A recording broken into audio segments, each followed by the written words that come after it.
Halo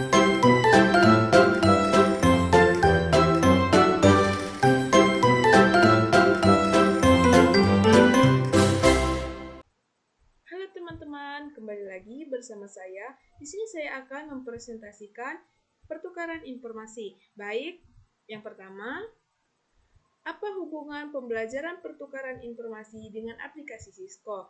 Hubungan antara pembelajaran pertukaran informasi dan aplikasi Cisco sangat erat karena aplikasi Cisco mendukung belajar dan praktik secara langsung. Aplikasi Cisco seperti Cisco Packet Tracer digunakan untuk simulasi jaringan, membantu memahami bagaimana informasi berpindah antar perangkat. Aplikasi ini memungkinkan praktik langsung, konfigurasi router, switch, dan protokol jaringan tanpa perlu perangkat fisik. Dalam pembelajaran bisa melihat alur pertukaran data, menguji keamanan, dan memahami konsep subnetting, dan komunikasi antar jaringan. Aplikasi Cisco juga digunakan dalam Cisco Networking Academy, program pelatihan resmi yang mengajarkan keterampilan jaringan global. Apa itu LAN, MAN, dan WAN? Yang pertama, LAN, Local Area Network, adalah jaringan komputer yang menghubungkan perangkat dalam area kecil seperti rumah, sekolah, atau kantor. Tujuan menghubungkan perangkat agar bisa berbagi data dan sumber daya. Manfaat transfer data cepat, hemat, mudah dikelola. Dampak meningkatkan efisiensi kerja, tapi rentan jika tidak diamankan. Contoh kasus, jaringan komputer di laboratorium sekolah. Yang kedua, MAN, Metropolitan Area Network, adalah jaringan komputer yang menghubungkan beberapa LAN dalam satu kota atau wilayah.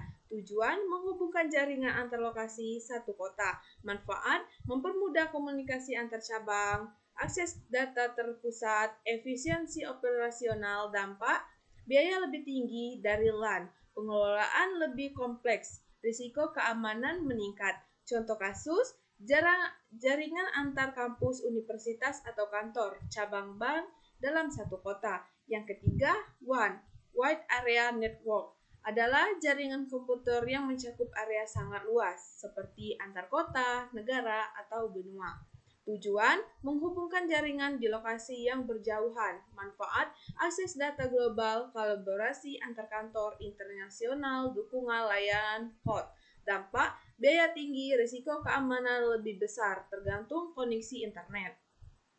Contoh kasus, jaringan bank internasional, internet perusahaan multinasional. Selanjutnya, ada 7 layer OSI. Yang pertama, physical layer adalah lapisan pertama dalam model OSI yang bertugas untuk mentransmisikan data dalam bentuk sinyal listrik, cahaya, atau gelombang radio melalui media fisik. Tujuan mengirim bit atau data secara fisik melalui media, kabel, gelombang, dan lain-lain.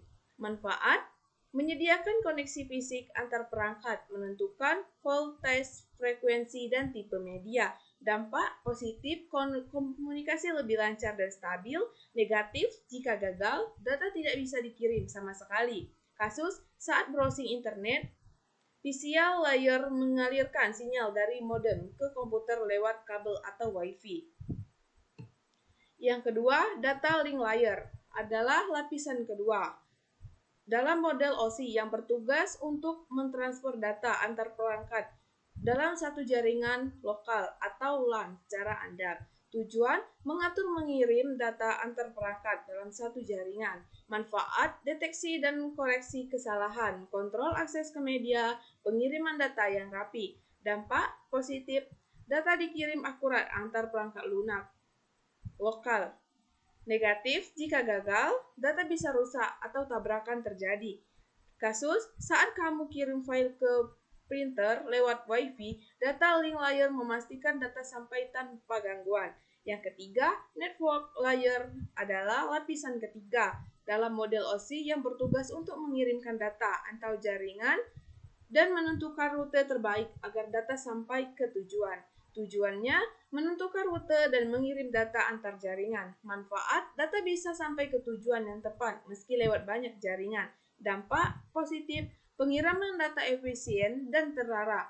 Negatif, jika gagal, data bisa salah alamat atau hilang. Kasus, saat browsing web, network layer menentukan jalur terbaik agar data dari server sampai ke perangkatmu.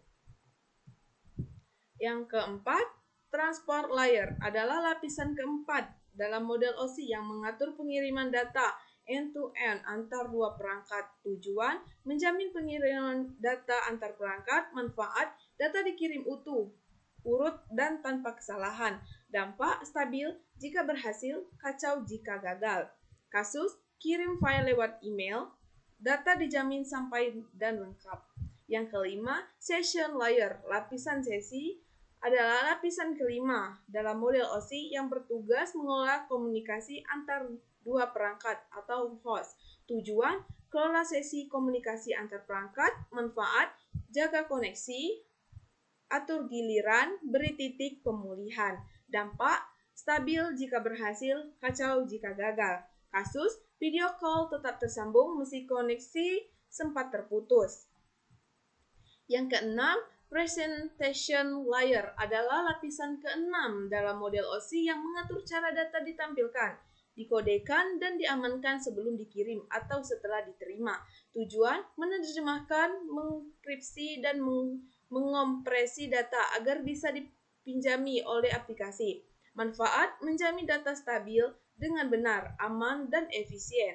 Dampak, meningkatkan interoperabilitas dan keamanan, tapi bisa menambah beban sistem. Contoh kasus, saat membuka situs HTTPS, data dienkripsi dengan SSLT atau TLS di presentation layer agar aman saat ditransfer. Yang ketujuh, application layer adalah lapisan ketujuh dalam model OSI yang berinteraksi dengan pengguna melalui aplikasi seperti email, brosur, dan FTP.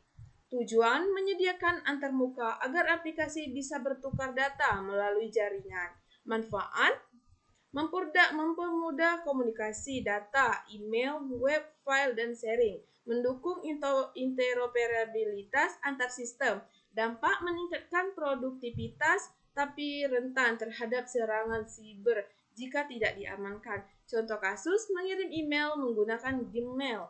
Data dikirim melalui protokol SMTP di application layer. Saya akhiri. Dadah!